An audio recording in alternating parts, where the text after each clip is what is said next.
welcome to Modern Day Debate. My name is Carissa, and I'm going to be hosting the debate tonight on ethics and God, on atheism and Christianity. So we're really excited for our debate tonight. We have two seasoned debaters going up against each other. TJump, I know probably most of you have heard him debate on this channel before, and same with CJ Cox. So we're really excited to have them on tonight to be debating this. We are a channel, if you haven't been here before, that we host many debates. So definitely subscribe if you are new. There's going to be a lot of debates coming up here.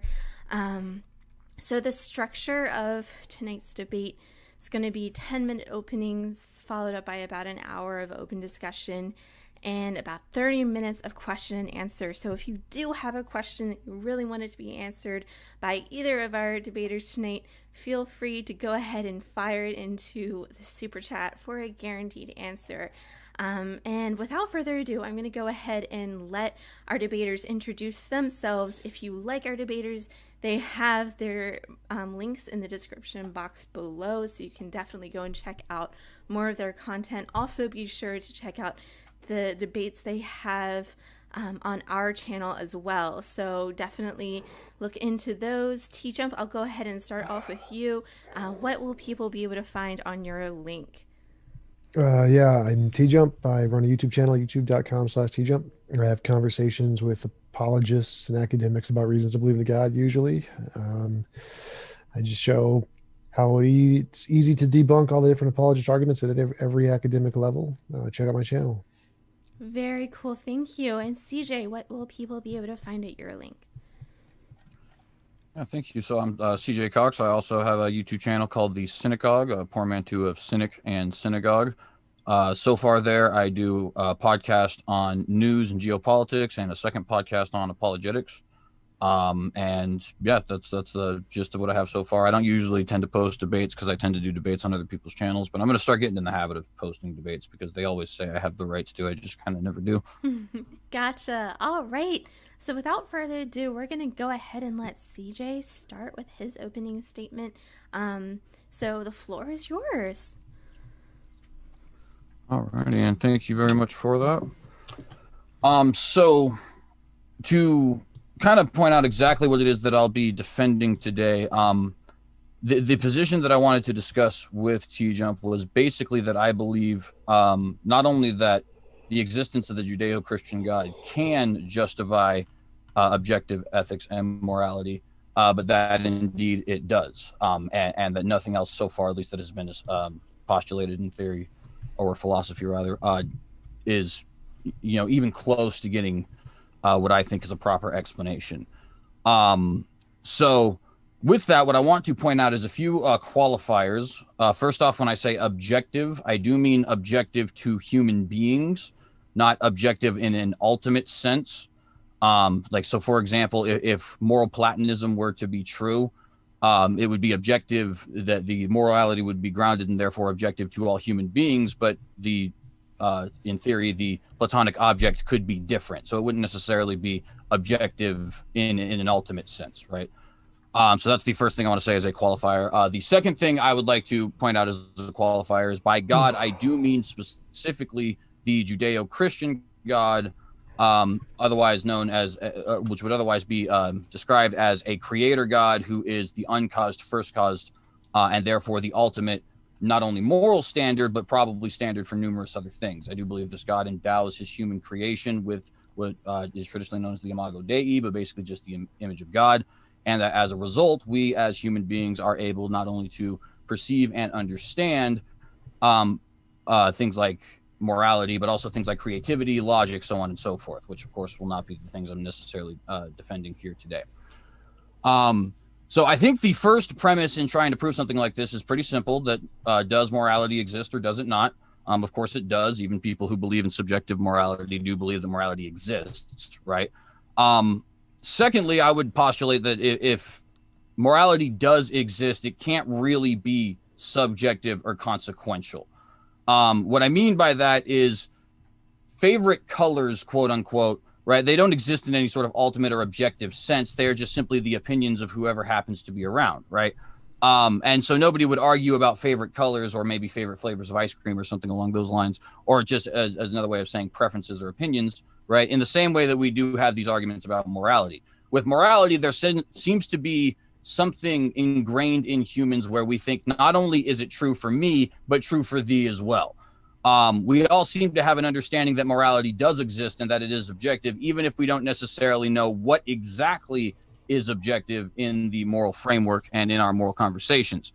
That doesn't necessarily have to be a point of contention if TJump does accept objective morality exists. I'm under the impression that he does. If not, we can certainly discuss that. But that would get us to the third point, which is, of course, what can potentially justify objective morality. And I would say thing number one, it would have to, of course, be unchanging.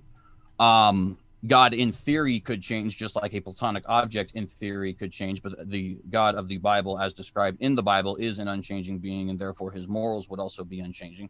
You would have to, this cause of morality would have to be personal. Reason being that laws are only given by and understood by personal agents. Rocks do not understand laws. And to a certain extent, even animals do not understand laws, right? Your dog does understand that rules come from you, right? But the dog is never going to establish his own system of moral laws by himself. He does need an outside agent in order to teach him. I would personally kind of go after some of these other ideas in that. So, for example, a platonic object would be unchanging. It would be something that's eternal. It would be something that is outside of humanity, so on and so forth, meet a lot of the same qualifications that God would. But that's actually, therein lies my problem with something like a platonic object, right? Is that it's essentially God, but instead of saying it's a person, you're saying it's an object. If you have something like, for example, best of all possible worlds theory, well, best of all possible worlds theory is, first off, deistic. Second off, does happen to have a lot of its own personal flaws. Like, for example, if we live in the best of all possible worlds, then every single one of the murders that has occurred in this world needed to occur and therefore was moral. If you were to have something along the lines of like a consequentialist framework, consequentialism fails because it really doesn't explain anything. The means justify the end, but of course you're assuming that the ends are good. What exactly is the definition of good? Then you get back to the subjective versus objective question, so on and so forth, right? And so none of these things tend to give a proper explanation, in my opinion. And of course, that's not a super in-depth, hour-long video, but it's just to sort of give a general idea of where I come from, right? Not your bullet-pointed kind of thing, but just, like I said, a general idea of where I come from. And then from there, I would yield to TJump. Go ahead, TJump. You can go ahead for your 10-minute open. Sure. So objective means true, independent of a mind. If morality is contingent on a God, it's not true, independent of a mind. So it's by definition subjective. You can't have something be objective for one person, but not objective for another, because that's like saying an object exists for one person, but doesn't exist for another, which makes it by definition subjective. It's kind of what it means. So if you can't have morality be objective for us, but not objective for a different mind, that literally it's a contradiction. You're just admitting it's subjective. So that does not work at all. CJ just kind of admitted that God-based morality is by definition subjective. Secondly, I think he defines objective as unchanging. Well, that's not what objective means. Like, you can have a mind who has a consistent opinion about something, and that's still, it's a subjective opinion. It doesn't matter if it doesn't ever change its mind. It's still a subjective opinion. Like, I can like ice cream, and if I never stop liking ice cream, it's still my subjective opinion, even if that never changes. The fact it never changes isn't what makes it objective. Is it independent of a mind? Platonic objects are not like a god. He just said, like, hey, they're like a god except not conscious, so not a god by definition. Like, that's very strange that he thinks there's, I don't even know what he was trying to say there. Like, doesn't make any sense at all. Best possible world isn't deistic. That's just a factual error. Animals don't need an agent to understand laws. They make up their own moral laws all the time. You don't need an agent for that at all. They just have certain intuitions inherent because we're social evolutionary animals. They don't need an agent to understand laws, and they understand gravity just fine. Laws don't need a lawgiver. It's just a dumb argument. So he's just got a bunch of factual errors in his intro. But beyond that, A God-based morality can't account for objective morality, because when we're saying you need to account for objective morality, it's kind of like saying you need to account for the laws of physics. There's a whole bunch of different qualities you need to account for. And why is this law proportional to this law? And John Carroll's introduction in his conversation with William Lane Craig, where he just lists here all the things you need to explain objective morality or objective the fine tuning. The same thing applies to morality. Like the things you need to explain in uh, explaining objective morality is it needs to be mind independent, it needs to make future predictions, it needs to correspond to our moral intuitions, it needs to account for moral progress, it needs to answer the philosophical problems in the field of ethics, it needs to solve the moral dilemmas in the field of ethics. If it can't do those things, it doesn't account for objective morality. Like if it can't give us the equations of gravity, it can't account for gravity. God isn't mind independent, doesn't make, well, it can make future testable predictions, like we may meet God after we die or whatever. So it's all right. Does it correspond to our moral intuitions? Well, no, like God doesn't correspond to our moral intuitions at all, especially not the Christian God, the baby drowning, Genesis 7:21, the killing innocent children, Exodus 12 and 29, releasing chemical weapons to kill thousands of people in Numbers 16:41, sacrificing children is immoral, Judges 11:30, destroying cities full of people because they disagree with you, Judges 14, genocide, 2 Chronicles, Joshua 6, Deuteronomy 2nd, Deuteronomy 3rd, Numbers 31, Samuel 15. Clean all the women and children except the young women, and then using them as slaves, Judges 21. Like clearly, this thing is not the basis of objective morality. Just ask yourself, if you discovered Hitler was actually the god of the universe and decided to make himself a human being just to torment the Jews, would you worship Hitler? No, it doesn't make a difference if he's the creator of the universe. He doesn't explain objective morality. He's a moral monster. Same with the Christian God. It doesn't matter if his pet dog was perfect and sinless. If he's a mass murderer, his pet dog doesn't make up for all the mass murdering he does. And it doesn't matter if he sacrificed his pet dog for the sins of the world. He's still a murderous mass monster and clearly not moral.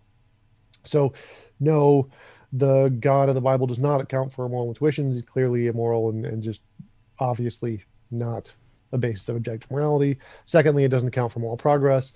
Like, why are societies getting more moral as time goes on? Like, it doesn't make any sense under Christianity, because we're apparently actually getting less moral, probably by some dumb metric. So Christianity can't account for moral progress. It doesn't answer any of the philosophical problems. It doesn't answer, it fails for the reason of the Euthyphro dilemma, which is why it's rejected by pretty much every philosopher.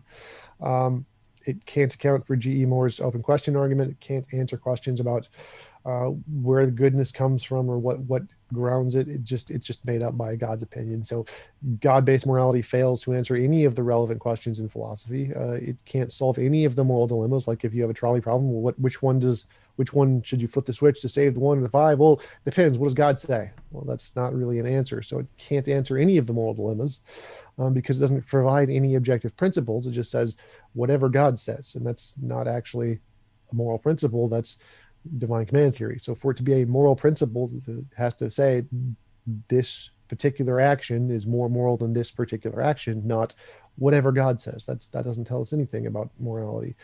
So nothing about a God could even qualify as objective morality, which is why the consensus in philosophy is that doesn't work, and that's a dumb argument. It doesn't account for moral progress. It doesn't account for moral intuition. It doesn't answer the problems in philosophy. It doesn't answer moral intuitions. It doesn't correspond to our moral intuition. Obviously, God's a horrible moral monster, and clearly it's literally not possible for a God to be a basis of objective morality, because it's based in the opinion of a being, so it's contingent on the mind. So by definition, it's not a basis of objective morality. And I'll just conclude there. All right. And with that, we can get into our hour of open discussion. Alrighty. So there's a couple things I want to point out. So firstly, you said that objective is defined expressly as being independent of a mind, but that is not accurate. The definition of objective is expressing or dealing with facts or conditions as perceived without distortion by personal feelings, prejudices, or interpretations. It's another way of saying basically that these are factual. If saying something that is factual for humans or factual in the world in which we live in, this physical world, right, is definitely a claim that is objective. And I don't know any moral philosopher or any philosopher of any kind who would disagree with that definition. Could you perchance name me one. Your definition is the exact same I just gave you. The whole independent of personal feelings or opinions, that's the mind thing, like God's feelings or opinions. Right, but so you know very well though that when it's saying personal feelings, it is referring to human beings. It's not referring to No, something that zero is outside zero of you. philosophers agree with that. This is all That is minds. not. Can you name me even a single philosopher who would Every disagree one with of that? them. Because William Every Lane Craig, for single one of example, would them. agree with that. G.K. Chesterton, for example, would agree with that. I don't know if you would consider Sam Harris to be a philosopher, but he would absolutely agree with that. I've No, yet to he hear wouldn't. anybody present the argument that God, because he is somehow a mind, is not objective, with the exception of TJump, to be perfectly frank. Yeah, all of them. Again, this is the consensus in philosophy, Stanford Encyclopedia, or the Phil Surveys paper, Objective Morality and Ethics. Does God work? Nope. This is the consensus. Like I mean, there is independence, no consensus. That's just false. there is a consensus. Like There's this. definitely not. I just quoted you at least 3 different philosophers of the modern world who do not agree with what you just said. Well, you're wrong about 2 of them, and the opinion of theists doesn't really matter here. The consensus is atheistic because the consensus is against theism. There is a consensus. You can look it up. Phil Survey's paper. There have been polls on this. There definitely is a consensus. And So there's a quoting consensus so long as you don't count, the vast majority of moral philosophers who are theists. I mean, it's like well over 50%. No, I can add them in, and you'd still have a consensus. The consensus is 57% of philosophers are moral realists, 15% are theists. That's including all of those people. Like the consensus is theism is wrong, and it's not. It's in literally every field. The consensus is theism is wrong. I mean, that's just simply not accurate. Like I said, first off, there is no consensus as in a universal agreement. But second off, and much more importantly, I'm not sure where you're getting your statistics from, but the overwhelming majority of philosophers throughout history who have been in the field of ethics, including in just recent history, have absolutely been theists. Like I said, I already named a couple in the case of G.K. Chesterton, William Lane Craig, C.S. Lewis, obviously, is an example. David Wood is one that comes to mind. Now, of course, these are all expressly, theists, but that's kind of the point, right? Here it is. Phil Survey's paper results, percent of philosophers. This is the largest survey of academic philosophers today. Percent of philosophers that lean towards moral realism is 56%. Percent of philosophers that lean toward theism is 15%, and the percent of philosophers that are atheistic is 72%. And so who exactly are they counting there? Because like I said, I just mentioned numerous different. I mean, Aristotle isn't an atheist, right? Plato isn't an atheist. Immanuel Kant isn't even atheistic all the time.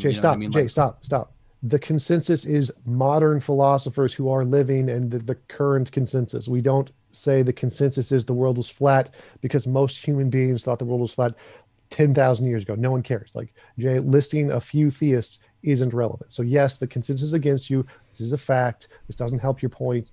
Why are you like, oh, you listed William Lane Craig? No one cares what his opinion is. This doesn't help your point. Very many people care what his opinion is. I mean, that's not necessarily relevant to this. He's certainly a successful philosopher, though. Yeah, the consensus doesn't mean literally everyone, so that doesn't help your point. So can you quote me any philosophers who have said expressly that because God is a mind that, and by the way, if you can, I'm not necessarily worried about that, but just I'd like to know who says because God is a mind that he can't possibly be objective. Yes, there's lots of them. I can't list them off the top of my head. It's again the consensus. Like everyone understands this. It's the part of the definition of objective. Okay, but you keep saying that, but I've already, like I said, mentioned numerous figures who don't actually agree with that. Again, right? I don't care what your cherry-picked answers do. I care about the consensus. The consensus is God-based morality fails because it's contingent on a mind. Okay, but you still can't provide me any actual. Yeah, I don't need to provide you any examples. I just gave you the arguments consensus. For why, right? What? So, in other words, me sitting here saying to you that there's no philosophers that you can actually bring me who say that God cannot possibly be objective because he's a mind. You don't actually have a source for that. That's just to the best of our knowledge. Nope, I have tons of sources for that. I don't need to provide any of them because it's the consensus. Like I can prove it because objective means independent of feelings and opinions, i.e. a mind. So if it's contingent on God's feelings and opinions, then it's subjective to his mind. That's literally the definition. This is like the most common argument in philosophy against theism. All right, well, so I suppose we'll just have to go ahead and agree to disagree with that one because we could get stuck on certain things, of course. No, I'm happy to just keep bringing this up. That's the consensus. If you disagree with it, you're just ignorant of philosophy. I'm happy to win there. It's pretty easy for me. I mean, it's perfectly. I mean, you want to make an argument from consensus, that's fine. That's actually a logical fallacy. But Which like I've fallacy said, is I've already that, Jay? made some points Jay, off Jay, there which that I want to fallacy get is to. that? Another thing, I just wanted to correct the record. So you said number one, you said that my definition Jay. of objective was that it was unchanging. That was not. That was one of the things I said had to be considered, but that wasn't the sole thing that I said had to be considered. In fact, my No, main point was it's that it was irrelevant. independent of human Jay, reasoning. Jay, that's irrelevant. I proved it's irrelevant. But which fallacy is an appeal to consensus? Which fallacy is that, Jay? That would be both the appeal to consensus fallacy and the appeal to authority fallacy, actually. Oh, really? So if I go to the Stanford Encyclopedia Philosophy of Fallacies, it won't literally just prove you wrong in 5 seconds? No. Oh, Matter of okay. fact, here, So let's do the pull up- Stanford Encyclopedia Fallacies. Derp. Fallacies. Ad populum. That's the populum. The ad populum, similar to the ad vericulatum, is a difference between the source of an appeal that is a popular opinion or common knowledge rather than a specified authority. Oh, shit. Just proved CJ wrong. Damn. What was the other one you said? It was the appeal to authority, right? Appeal to authority, yeah.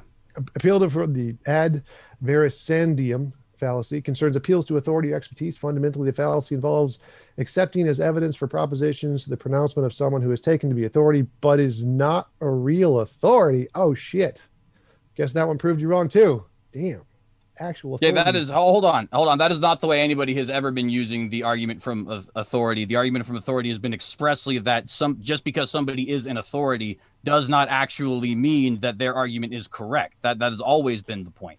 So the Stanford I mean, I would want to philosophy is wrong about fallacies. Oh my god! Like what? This is good. This is huge. Gotta put a correction into their academic papers and shit. They apparently don't know what an argument for authority is. Like, if you can find anywhere in the entire Stanford Encyclopedia where it actually says that and doesn't actually use this definition, I would be impressed. Go for it. Have fun with that.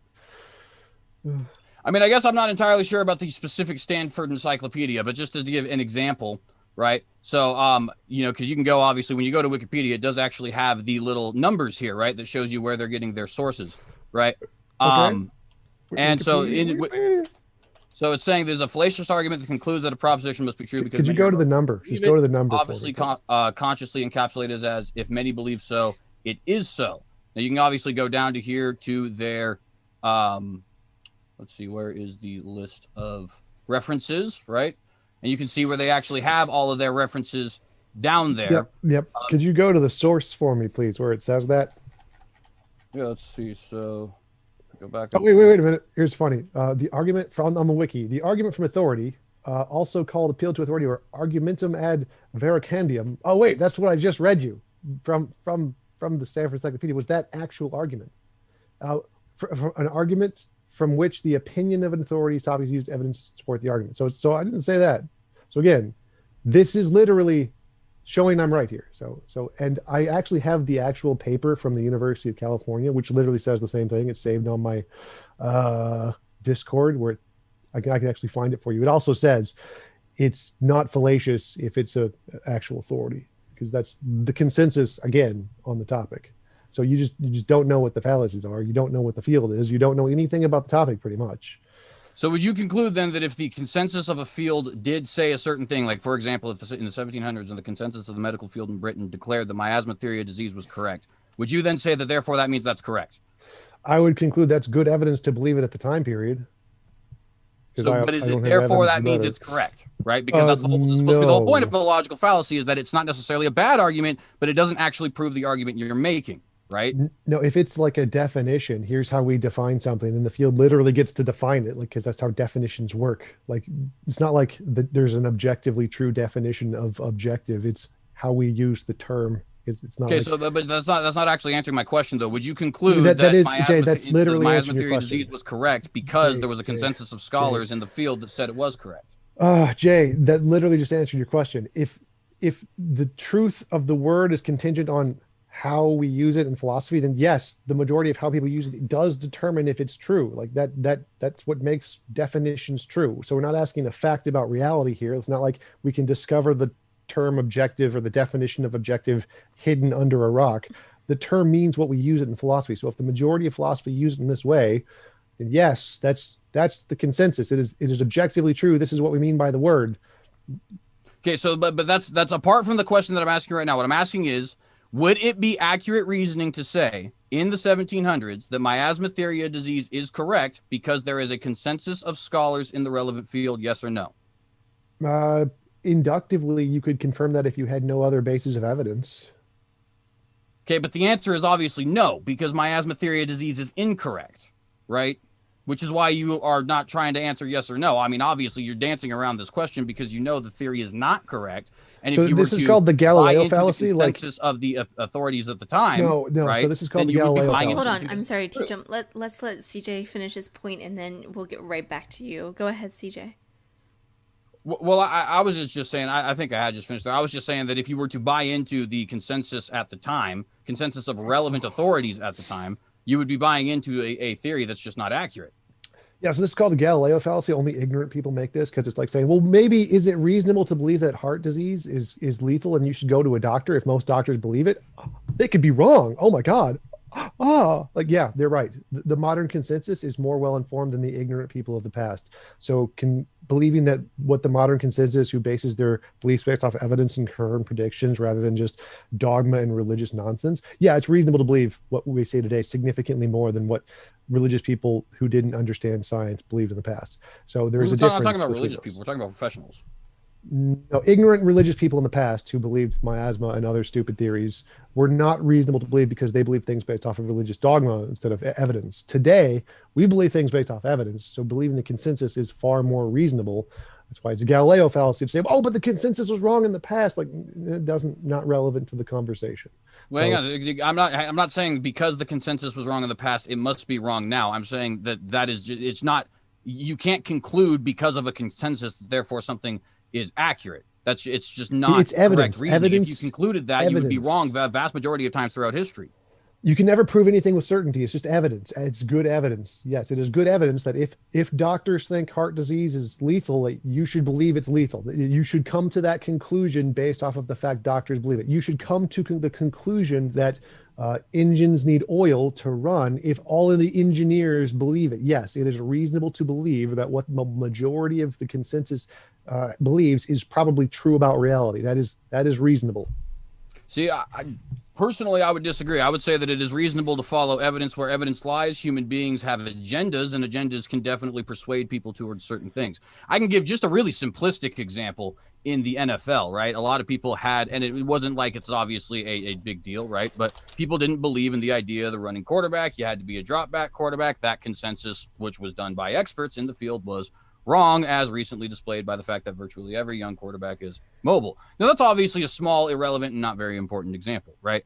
But the point there remains that what you actually are going to base, what you should actually be basing your theories off of and your arguments off of is evidence, not the authority or the consensus of said authority, because that can very often will be wrong. For example, you said, well, if the majority of doctors agree with heart disease being a problem, then maybe you should try to fight heart disease. That's a good example because it's true. But when the majority of doctors think that bloodletting, for example, is a good idea, right? Well, bloodletting's not true. And therefore, that's not a place where you should want to trust the doctors, right? No, again, that's a Galileo fallacy. A bunch of ignorant religious people in the past were wrong. Therefore, scientists today are wrong. Yeah, you keep saying, no. hang on, you keep saying religious. That's just that You're just throwing that word in there to try and make your argument better. That's just rhetoric. Right. We're talking about people who were actually studying the field. They weren't getting this from the Bible. There's nowhere in the Bible that says bloodletting is a good thing, right? Or any other religious text for that matter. So ignorant religious people who got beliefs based off of their dogmatic positions and they thought they were right about their interpretations of the God. They had delusions that you shouldn't believe. But you keep giving this Galileo fallacy of people who were dumb in the past were wrong. Therefore, today it's unreasonable to believe the consensus.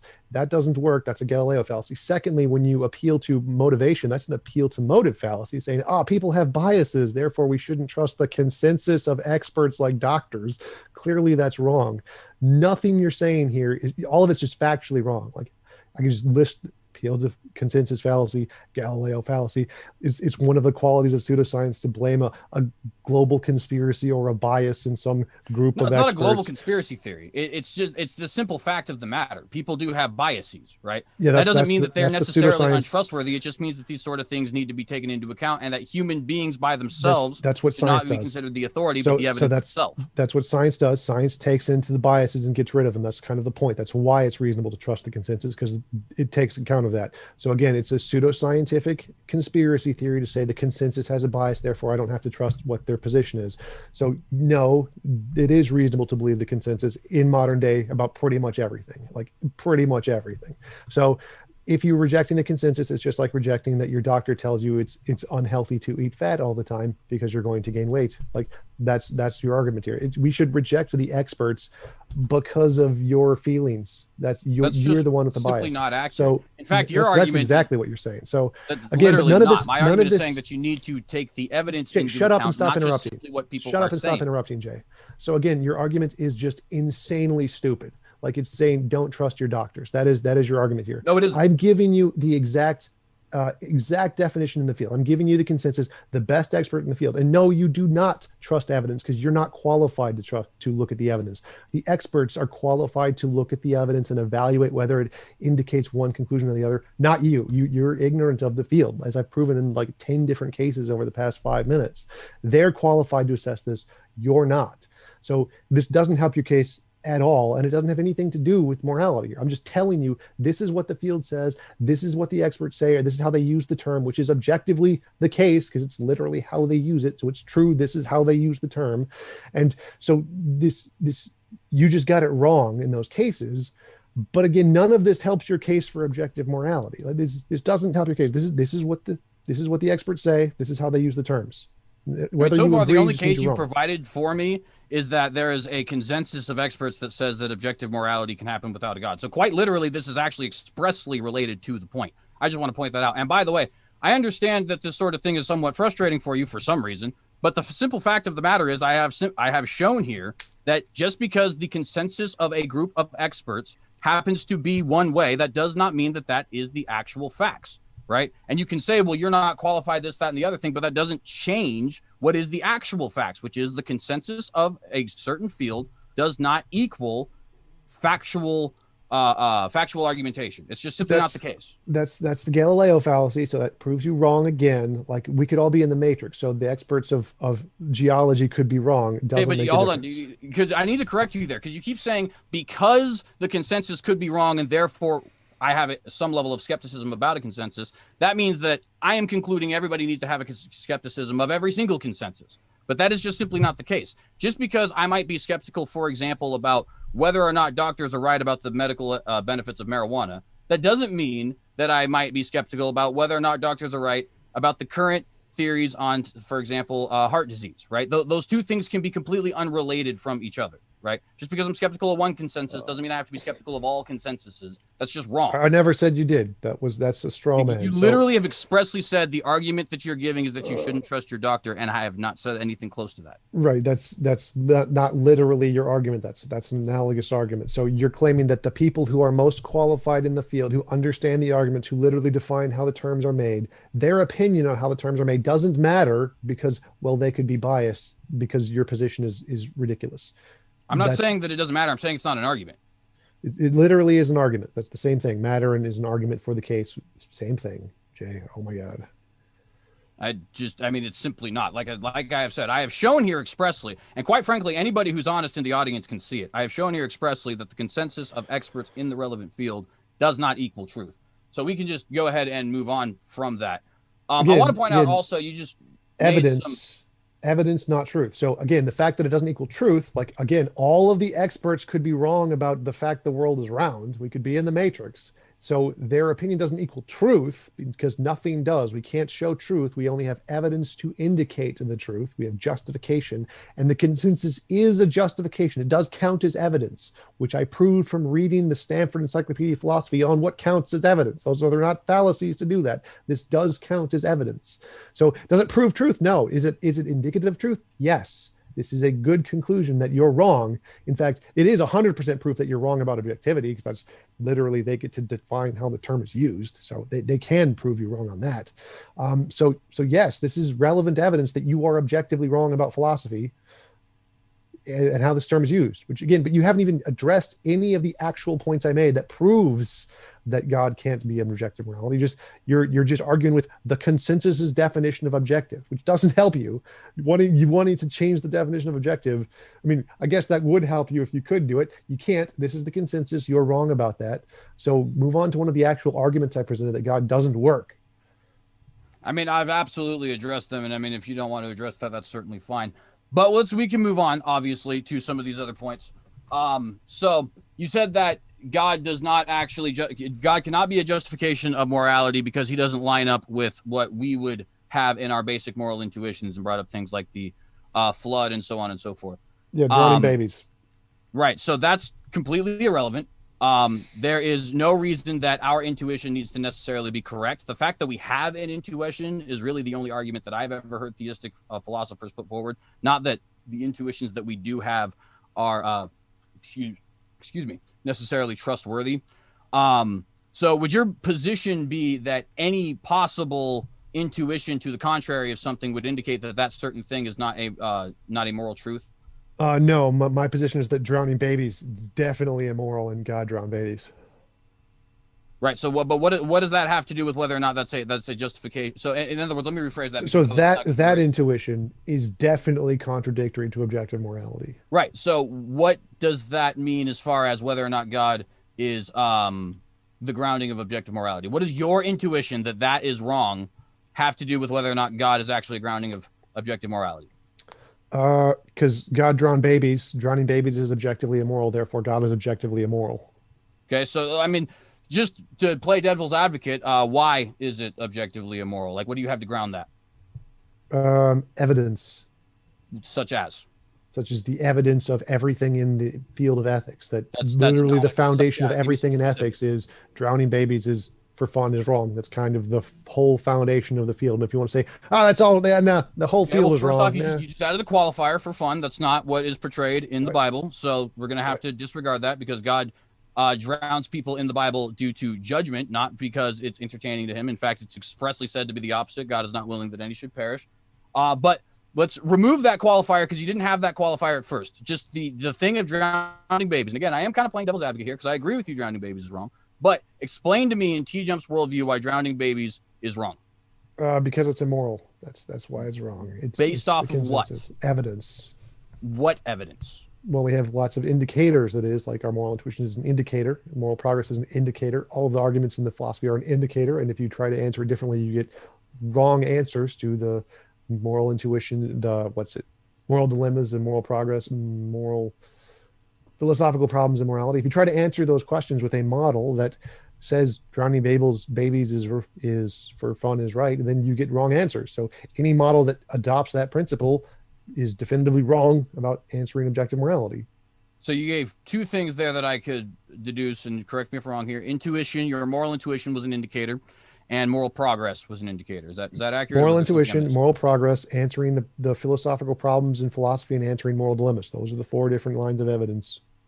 Okay, so I mean, answering moral dilemmas and the questions in philosophy doesn't necessarily have to do with drowning babies per se. Because that's a very specific question. I specifically said any model who adopts this principle gets the other ones wrong too, because it's a part there. That's one of the things. Moral dilemmas, drowning babies. We can phrase that as a moral dilemma, not a problem. And if you try to create a model in which that is the case, it leads to problems when you address the philosophical dilemmas as well, or like the Euthyphro dilemma, G.E. Moore's open question arguments. The other ones, I forget what they are. So any model that adopts that is wrong. Like God drowned babies. I'm trying to ask babies is immoral. Right? God is immoral. So we have already had not an indication, but just outright saying that moral intuition does not necessarily mean that something's immoral, although you did say it's an indicator, to be fair, right? Moral intuition in some situations, it leads people to believe in things like the death penalty. For example, most people, at least in my personal experience, if you were to ask them what should happen to a pedophile, people's gut reaction tends to be some level of execution. Yet that seems to be in direct contrast with the moral progress of the West, which seems to be directly opposed to execution. In fact, our own Supreme Court has ruled against it twice in regards to rape in 1978 and in regards to pedophilia in 2003. So one thing which you have used to say that baby murder is wrong, your moral intuition, is actually being is actually in conflict with one of these other things. And obviously this wasn't for baby murder, this is for execution. So I had to rephrase that a little bit. One thing, the moral intuition, which most people's moral intuition, at least in my experience, tends to be executing pedophiles is good. And that's factually wrong. So Pew studies show that it's the opposite of the case. Most people are against the death penalty in right. That's actually exactly what I'm saying, though. If you were to ask people the pointed question, they're going to say no. They're going to say the death penalty is immoral. Most people from their emotions start to suggest, because it's their gut reaction, that something like execution or something like that is correct. And yet that's wrong. The progress of society tends to be that we actually move away from those sorts of things in a non-emotional fashion. Oh my God. So no, again, that's wrong. People have asked this question and the majority say, no, the death penalty is wrong in all cases. We should not kill people. We shouldn't kill them. Okay, but you're not, when you ask them that question, you're not asking them the pointed question about a specific thing. You're also asking them in the form of a census. I understand that I am relying on antidote, but I have yet to see a single person who is not in the the field of philosophy who has not answered this question with more than just the initial thought of, yes, absolutely, they should be executed. In fact, it's very popular, not only in just, circles that just happen to be around people. And of course, everybody else can give their own antidotes in the audience. But if you look at things like internet culture and stuff like that, you obviously see lots of people like that. Now, of course, does that mean that everybody agrees with that? No. But my point is, I have yet to meet a single person who has actually answered this question when you ask them directly, what should happen to a pedophile? Something other than, something, if it's not murder or execution, rather, it's usually much worse than that, like some level of torture of some kind. And yet that seems to be in direct contrast with what people want in their government. When they're just asked the general question of as to whether or not we should execute people, they tend to not like executing people. And so we progress one way, even though the intuition of people seems to go, at least in my own experience, another way. That's wrong. So again, no, I pretty much everyone I ask doesn't say that. So I don't think I've ever met a person who's actually said we should just kill them. I don't think that's a thing. But again, none of this stops the fact that God is the pedophile in this analogy. God is the one who's murdering the babies. So that's kind of the problem. Again, that's just rhetoric, though. You're not actually making an argument as to why these things are. So, like I just said, you just had the moral intuition and moral progress, but moral intuition and moral progress can be in direct conflict with each other, and they're not even universal, by the way. Progress, morally speaking, this isn't relevant to my argument. So my argument here is that this intuition that we have is evidence. It doesn't tell us what is objectively moral. It's just we have a phenomenon, like a cup falls over. If the cup falls over, that's a phenomenon. So we have a phenomenon. We're trying to explain that. It doesn't tell us why the cup fell over. So moral intuition is the phenomenon. And the moral intuition we have says killing babies and drowning babies for fun is wrong. And once again, you added the qualifier for fun. Stop interrupting. Stop interrupting. This is our position. This is the grounds of our morality. This is what we're trying to explain. So if God drowned babies, God is immoral. That's it. We're not answering why it's moral. We're not answering why it is immoral here. We're just saying that's immoral. We know that, and we're trying to describe why that's immoral and to answer the question, what is objective morality? But that doesn't matter because God drowned babies, so he doesn't count as an answer. He can't answer that question. He's wrong. So that's the point. It doesn't matter why drowning babies is immoral in the ultimate sense. That's the only thing that matters. No. We're proving God can't answer the question. God cannot answer the question why it's wrong to drown babies because God drowned babies. So if we're asking the question, why is it wrong to drown babies? Because God doesn't work because he drowned the babies. He's the one who did it. So the problem here is that when we think of morality, we tend to ask the question, why is it wrong to drown babies for fun or not for fun, whatever. And since God drowned babies, he can't be the answer to why, because he did it. He's the pedophile. He's the one we're thinking of trying to kill in here. So that doesn't work as an explanation. That's the only point here. So we're not answering what is objective morality here. We're saying this one example, why is it wrong to drown babies, can't be answered by God. He doesn't work as an answer to this question because he's the one who did it. Okay, but you can't even prove that it's wrong, let alone that it's something that needs to disqualify God as an objective grounding for morality. I don't need to prove a different hypothesis. That's not the point here. Again, I don't need to prove morality to show God can't answer this question. Those are two different topics. So I can prove God can't answer this question because he's the one who did it. And then later I can prove there's other models of objective morality. The question isn't is it moral to drown babies. The question is, can God ground morality? right? And you're saying, no, God cannot ground morality. Essentially, you're saying God cannot ground morality because he does not line up with what my personal moral intuition is. But you can't even justify your own moral intuition. Yes, I can. I can prove objective morality in many other ways. There's lots. Again, the consensus is that there's lots of models of objective morality. The God one doesn't work at all. It's the minority. But again, that's irrelevant to the question here. So the question here is like, if you don't think drowning babies is immoral, your model is wrong, and that's fine. It's okay. Like you can take that position. It's okay. Drowning babies is moral under the God hypothesis. So that's morality under God, and that just proves my point. This is what happens when you think God-based morality works. That's not at all what I said, though. What I have said is that you cannot justify drowning. You just keep saying, the only thing you keep saying here is drowning babies is wrong. Well, why? Well, because my moral intuition says drowning babies is wrong. Okay. So you don't actually have an explanation. See, I do have an explanation for that. I believe that drowning babies is wrong because babies are made in the image of God, and therefore you are not allowed to what would be the word there? I don't know why I'm losing this word. It's just killed, right? You're not allowed to take their life without some sort of a justification. Human beings are not also, this is a second justification that's in the God hypothesis, right? Human beings are not the arbiters of life and death, and therefore without some sort of a justification, for example, the trial by jury or something along those lines, right? Obviously people have their different legal standards, but the point is, right, we can't just go out killing people. We don't have the power over life or death. We are not the arbiters of whether or not people get to live or die.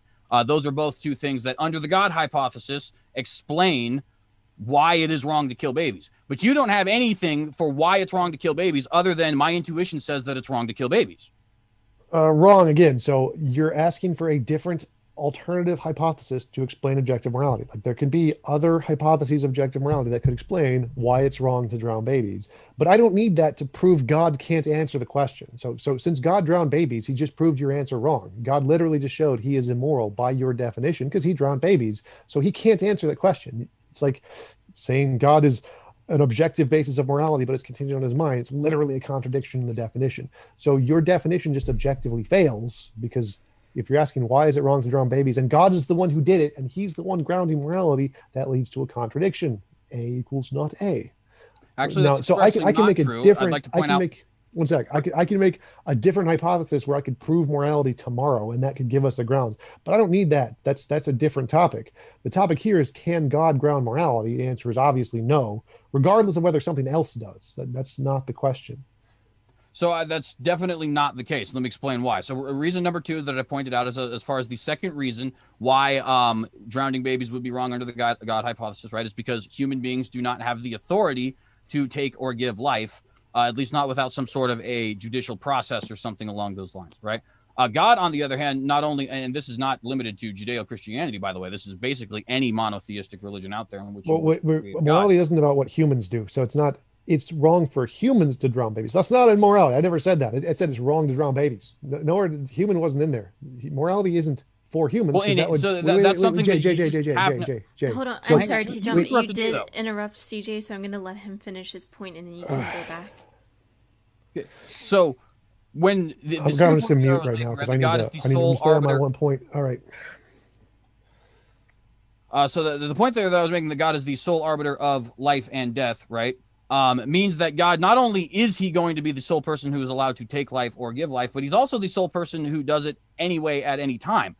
God, as the author, is going to be the taker of all life and the giver of all life in every single way that it is taken. I know that that's something that a lot of people don't typically put forward, but it absolutely is the biblical truth. It's what the vast majority of Orthodox Jews, it's what the vast majority of fundamentalist Christians have believed all throughout time, that God operates similar to the way a human author does. It's not that we necessarily don't have free will, but in a sense, things are predestined by his pen, for lack of a better term, right? So in the case of the Christian God claim, it is actually objectively that I can't keep addressing all the gibberish nonsense forever. Like, no, if it's contingent on humanity, then it's subjective to humanity. So that proves it's not objective morality. So if you define morality based off of what humans can do, that is by definition subjective, doesn't qualify as objective morality. For it to be objective, it has to apply to God too, because he's a mind. It has to be immoral for God to drown babies. It's not objective. That's expressly the opposite is true. The source of something is not bound by the said something. Like, you are not, if you create a computer, you're not bound by the computer. You're outside of the computer. God, if he is establishing morality, is outside of the purviews of morality, even if he decides to abide by it. Again, so if God isn't bound by morality, then it's not objective. It's subjective. It's subjective to God. That's kind of what it means. So you've Yeah, just but proven again, it's not I did objective. point out at the beginning of this that the definition I am using for objective, which you did not provide any philosophers who disagree with this definition, by the way. The definition I am using for objective is objective to humanity, right? It is not objective to the source of morality. Just like if you Yeah, I remove proved that if the wrong. platonic object was different, I then proved things that would be wrong. different. But we're not So, talking about that. We're talking so about again, the way the hypothetical Jay, platonic object is. Jay, too much filibustering here. Objective, you can't have something be objective for one person, but not objective for another. That's literally a contradiction. That Yeah, but literally it's what not. It is subjective objective for all means. people, but it is not objective to the Minds, source of minds. it. The source, by definition, Jay, must be outside of it. it doesn't matter if you say people or minds here. It has to be objective for all minds, or it's not objective. It can't be objective for some minds, but not objective for other minds. That's the definition of subjective, Jay. You can't have it be objective for humans, but not objective for God. Doesn't work that way. That's subjective. That's what it means to be subjective. You can't have objects exist for some people, but they don't exist for other people. Why? Because that would mean they're relative or subjective. Well, I mean, I guess to a certain extent, then you're just not willing to operate with the pretenses of my argument, though. Like I have made perfectly clear, and at virtually all theistic philosophers of any religion of any kind, as well as moral Platonists, as well as, I mean, just most people who argue for things like moral objectivity have always pointed out that the objectivity is not obviously going to be subject, or the source rather, is not going to be subject to the law. That just simply doesn't make any sense. The source of time cannot be subject by time. That which is the source of matter has to be outside of matter. These are arguments people make all the time, and the same would be true for morality. That which is the source of morality is outside of the confines of morality. Yeah, no one Otherwise, except it couldn't theists. be the source. Jay, If the source filibustering it. pre-existed, Too it is much the source. gibberish points. Like stick to one point. Like no, everyone in philosophy agrees that's wrong. The consensus says that's full of crap. They all reject the theistic arguments because they're all garbage. And the same in physics. Like no, the source of matter doesn't need to be outside of matter. That's again rejected in physics. That's a dumb argument. So no, none of those theistic that is a arguments. contradiction of the word source. How can you be a source of? Stop, Jay. Hold on, None of those arguments are actually accepted by anyone in any of the consensus of any of the fields. It's all just theist garbage arguments that no one thinks are good, which is why the consensus is rejected for every theistic argument. The consensus rejects their garbage in every single field. No one accepts that. But again, that's irrelevant because I proved it can't be objective. You can't have an object exist for one person but not for others, because that means it's subjective. It doesn't objectively exist. Same applies to morality. Literally, it can't do that because that's the definition of not objective. Okay, so I just want to briefly, because you said that this is just something that's just rejected by everybody. So I just want an example. Do you know anything which is simultaneously the source of something which pre-exists it? That doesn't make any sense. Exactly, it doesn't make any sense. You can have. You are obviously not within the confines of the thing which you are the source. No, Jay. Again, that's your dumb interpretation of physics. You literally just said the question doesn't make sense. No, yeah, the way you phrase it doesn't make sense because you don't understand physics. No one in physics has this problem. Past eternal infinite, totally fine. The source of matter, it's just always existed. That's going to be the source, I guess. So there's no non-material. Okay, so there's no source. You're saying it's eternal. That's ignoring the question and saying that there's a different answer because you're basically rejecting the premises of the question. What is the source? Right? You're saying there is no source. It's been eternal. So yes, that's why it doesn't. The source doesn't all need right, to so be then there. Therefore, the source of something is still like my point still stands. If something does have a beginning, if there's a source to it, right, then that source is outside of that thing. That's just a fact. Again, no, that's not how it works. There's lots of ways you can have a self. Give me an example. Give me one example. There's lots of different models in physics like that. So this is not really a thing. Again, the three possibilities are infinite regress. Saying that models exist is not an example. That's literally an example. You want an example? Here is a model where that is the case. If you want me to empirically prove it. Which model? You just gave me nothing. You said I don't need to give you exact models. Just Google it. It's fine. So again, this is if you want to give me an example of a god, if you can't empirically demonstrate it, your argument is wrong. Haha. Go. Well, to be fair, I'm not actually here about proving a god as much as I am saying whether or not ethics. So you don't have to need to prove it. Oh God, yes, I don't have to either. So I can just say model in physics. God, you're done. All right. So again, we go back to the main point. You cannot be objective. An object can't objectively exist for one person, but not for another person. That's by definition of subjective. I mean, like I said, I don't understand. Like you've literally proven by your own words, right, that if something is to be the source of something else, that it has Nope, to be outside of that I thing. proved that wrong. So again, address my argument. If so, an object can't exist objectively for one person, but not objectively for another person, can it? Yeah, It's if he not is a possible. lawgiver, then he is the I source didn't. of that No, law, no. and by No. definition, he would not be bound by that law, and it would be objective to humanity and all of creation, as I had said that I was going to defend. So it's not objective. So an object can't objectively exist for one person, but not objectively exist for another, because that would mean it's not objective, right? Huh? Again, the point that I was here to defend is that it is objective for creation, not objective to Right. God himself. That's what I'm addressing here. So it can't be objective for one person while not be objective for another person. So if you're saying it's objective to humanity, that means you're saying it's objective to one person, but not objective to another person. So how can an object exist for one person, but not exist for another person? Right, and I've explained that. This particular object, if you will, morality, God is the source of, and by definition, the source of something is not bound or within the confines of that thing. It is outside of that thing. Even if God decides to abide by his morality, or if by his nature he's compelled to abide by his morality, he would still be the source of said morality and therefore would not be obligated to abide by said morality. So I'm not talking about the obligation here. So I'm saying it's not objective. That's the point. The word objective here is the point. How can it objectively exist for one person, but not objectively exist for another? Now, if he's bound by it or not, doesn't make a difference, but it's subjective by definition. Well, and like I said, I even conceded that at the beginning, that if you want to talk in an ultimate sense, I will concede that there is an ultimate level of subjectivity. Just like it's ultimately, if moral Platonism is true, it is subjective to the Platonic object. If the Platonic object were different, hypothetically, then things would be different. The Platonic object is the way that it is now, and so things are the way that they are now, right? So yeah, in theory, but that's why I point out objective to creation. It's sort of like the same thing as like the hard solipsism thing, right? People say like you can't prove definitively that hard solipsism isn't the case, and of course that's true, right? You can't definitively prove beyond any shadow of a doubt that other minds exist, although you can be very reasonably assured that your own mind exists. But in order to function at all, you have to assume that it's not true. Well, that would be sort of the same thing when it comes to this morality, right? We don't necessarily have to talk about whether or not the source of morality is grounded by this morality or whether or not it's objective to it. What we're trying to discuss is how things work in our reality here, right? This, what I would term creation, what you, I guess, would probably term something else because you don't believe in a creator. No, we're talking about objective morality. So if you just admitted that you don't have an objective morality, you have a subjective morality. You think your subjective morality applies to us pragmatically, but that's not an objective morality, because when we're asking, is it objective? We want to know it can't objectively exist for one person while not objectively existing for another person, because that's literally the definition of subjective. So if you're just granting God-based morality is subjective, yes, I agree with you. So it's not objective basis of morality. Well, like I said, I mean, it's only if you're going to talk in a strictly and totally ultimate sense, but in every pragmatic way, right? And because of the fact that it is to all of creation, in every pragmatic way, it would absolutely be objective. There's not a single human being who is outside of it.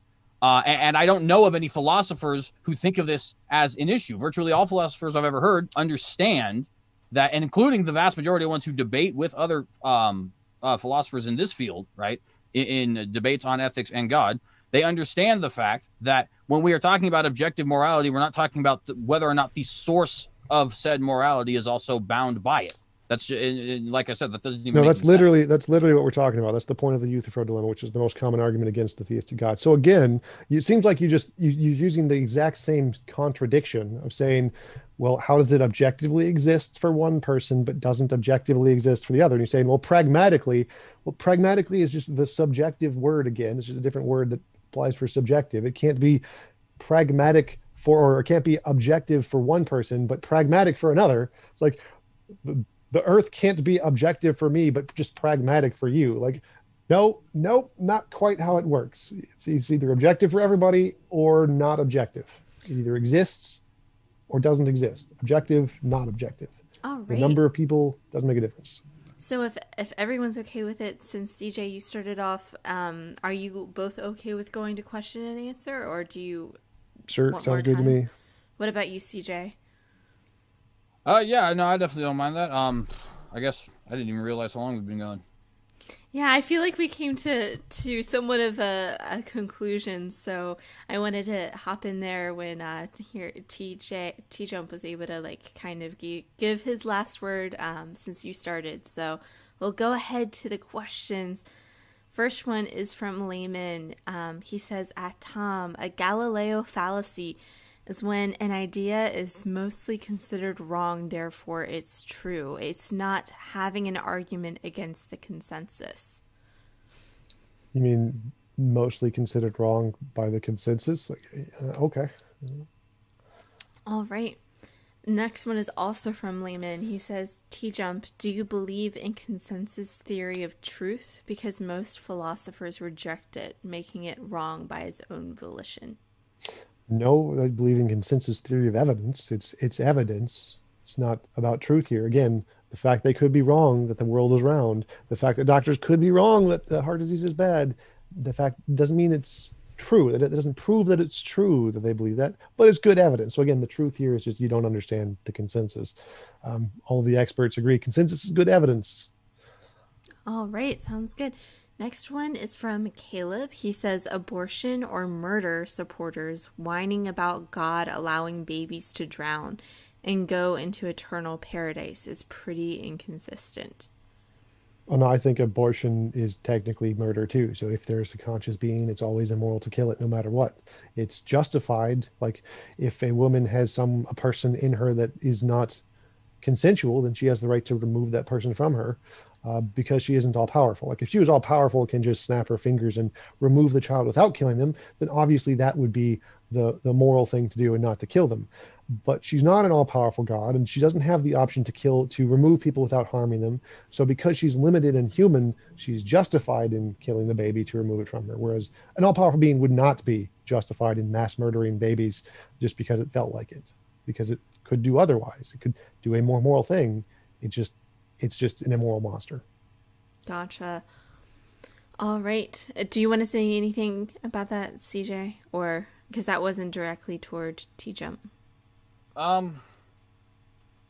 No, honestly, I guess that would be, I would just simply say I do agree with that, but I wouldn't necessarily argue it just because it is technically a tu quoque. Whether or not you're consistent in your application of your morality has nothing to do with whether or not your morality is true per se. So, but I do agree that it is somewhat ironic that so many non-theists tend to be for abortion and yet seem to be very offended at God when he judges people. Gotcha.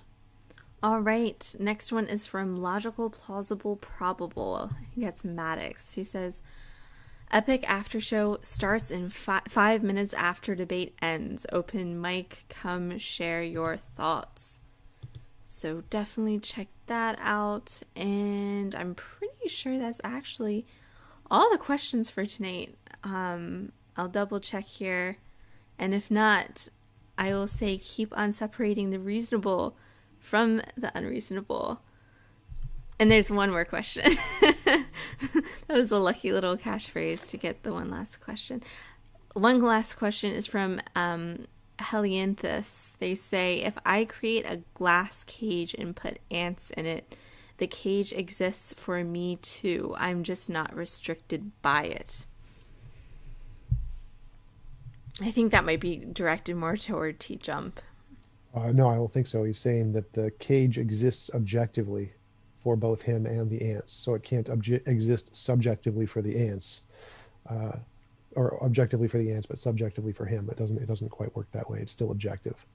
Gotcha. Well, and I would actually, if I may, I would agree actually with what Tom just said, but I do think the analogy perfectly makes my point. God is not restricted by the rules that he has established. That doesn't necessarily mean the rules don't exist per se. It just means that he is not, restricted by the confines of them. And of course, there's a lot of conversations that could go into that by itself, but nonetheless, I do think it's a very solid proof of what I was trying to put forward here.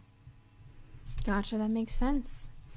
All right. Well, thank you both so much for coming on and for taking the time out of your busy schedules. I know there is actually another debate on Tuesday about creation versus evolution, so definitely be sure to tune into that.